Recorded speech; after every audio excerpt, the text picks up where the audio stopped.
सकल मातंग समाजाच्या वतीनं आज जिल्हा बैठक जालना या ठिकाणी पार पडली। तर याचा उद्देश असा आहे की आरक्षणाचं जे उपवर्गीकरण आहे तर ते झालं पाहिजे। याच्यासाठी एक महाराष्ट्रामध्ये न भूतो न भविष्यती अशा प्रकारचं एक समाजाचं आंदोलन मुंबईच्या आझाद मैदानावर झालं पाहिजे।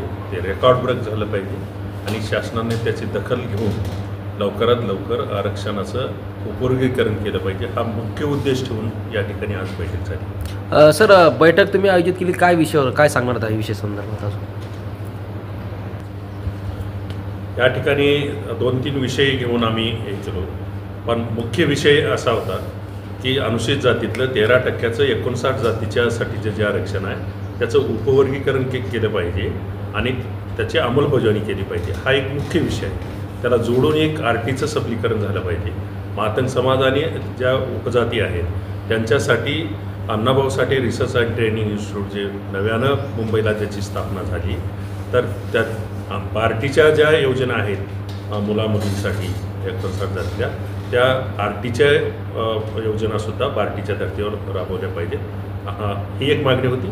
आणि तिसरा विषय लवजी साळवे अभ्यास आयोगाच्या जे शासनानं 68 शिफारशी स्वीकारल्या त्या शिफारशीची अंमलबजावणी झाली पाहिजे आणि त्याला निधी उपलब्ध करून त्याची अंमलबजावणी करून प्रत्येक खातेप्रमुखाला तशा प्रकारचं परिपत्रक शासनानं काढलं पाहिजे।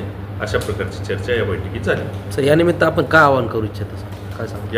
या मीटिंगमध्ये आम्ही प्रत्येक जिल्ह्यामध्ये जाऊन हेच आवाहन करणार आहोत की आता आपल्याला आंदोलनाशिवाय दुसरा पर्याय नाही, महामोर्चाशिवाय दुसरा पर्याय नाही आणि म्हणून प्रत्येक एक घर एक व्यक्ती तरी महाराष्ट्रातून आला पाहिजे आणि आझाद मैदानावर मातंग समाजाची मोठ्या प्रमाणामध्ये संख्या दिसली पाहिजे।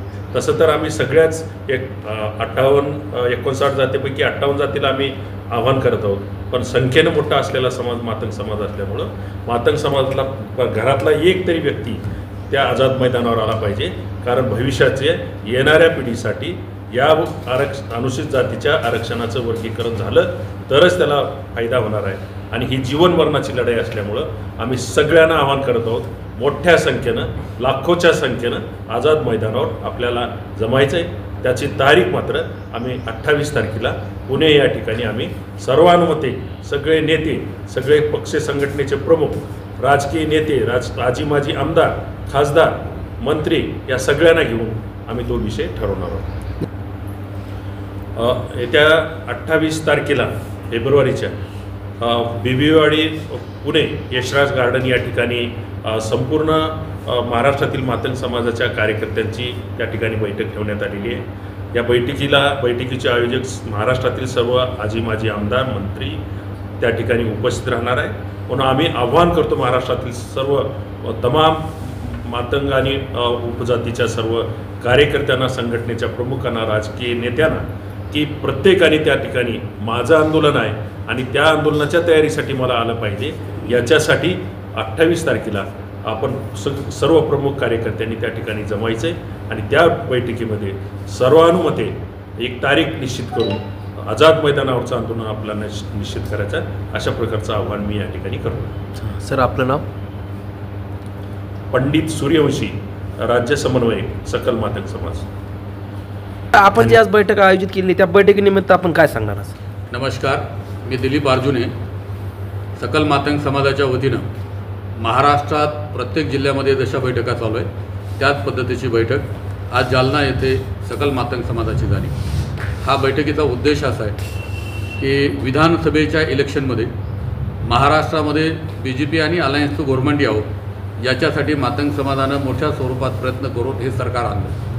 पण हे सरकार येण्याच्या पूर्वी शासनाने आणि या सरकारने आम्हाला एक अशी आश्वासन दिलं होतं की जर आमचं सरकार आलं तर आम्ही मातंग समाजाला स्वतंत्र आरक्षण देऊ, मातंग समाजाचे जे राहिलेले प्रश्न आहेत त्या सगळ्या प्रश्नाला न्याय देऊ म्हणून 28 तारखेला बिबेवाडी येथे मातंग समाजाचा राज्यातील शिक्षित असो, संघटनेचा असो, माजी आमदार असतील, आजी आमदार असतील, या सगळ्यांच्या समन्वयाची एक बैठक होऊन त्या ठिकाणी राज्य शासनाने मातंग समाजाला दिलेले आश्वासनं त्याची पूर्तता केली गेली पाहिजे. कारण मातंग समाज या राज्यातील 2 नंबरचा समाज आहे. ह्या राज्यामध्ये या समाजाच्या मतावर सरकार येऊ शकतं आणि जाऊ शकतं. आम्ही या ठिकाणी जो मोर्चा काढतोय ते केवळ मातंग समाज हा लोकसंख्येच्या बाबतीत अनुसूचित जातीमध्ये 2ऱ्या क्रमांकावर आहे. घटनात्मक जे आरक्षण मिळाले त्या आरक्षणाचा फायदा मिळाला नाही, याच्यासाठी अनेक वर्षाचा संघर्ष झाला आणि या संघर्षाचा परिणाम म्हणून माननीय सुप्रीम कोर्टामध्ये जे रीट दाखल झाली होती की अनुसूचित जातीला स्वतंत्र आरक्षण दिलं गेलं पाहिजे, ते 1 ऑगस्टला माननीय सुप्रीम कोर्टाने सांगितलं की हा अधिकार राज्य सरकारचा आहे. म्हणून राज्य सरकारला मायबाप सरकार म्हणून मातंग समाजाच्या वतीनं अशी विनंती करण्यात येते की आमचे प्रश्न मोठ्या स्वरूपात या राज्यामध्ये निर्माण झालेले. शिक्षणाचा प्रश्न आहे, आर्थिक प्रश्न आहे आणि एकंदरीत नोकरीच्या प्रमाणाचा प्रश्न आहे. म्हणून आमच्यासाठी ज्या तुम्ही आश्वासन दिलेले आहेत त्या आश्वासनाची पूर्तता करण्यासाठी, ती आश्वासनाची आठवण करून देण्यासाठी तात्काळ आरक्षणाचा प्रश्न आहे, आरटीचा प्रश्न आहे, हा लागू करण्यासाठी आज जालना जिल्ह्यामध्ये ही बैठक झाली. या जिल्ह्यातील समस्त सामाजिक संघटना, वेगवेगळ्या प्रकारचे विचारवंत या बैठकीला उपस्थित राहून त्यांनी असं सांगितलं की ही बैठक लवकरात लवकर पुण्याची झाल्याबरोबर या ठिकाणी राज्य सरकारला जागी करण्यासाठी दिलेल्या आश्वासनाची आठवण करून देण्यासाठी आम्ही मोर्चा काढणार आहोत. या संदर्भानं आजची ही बैठक झाली.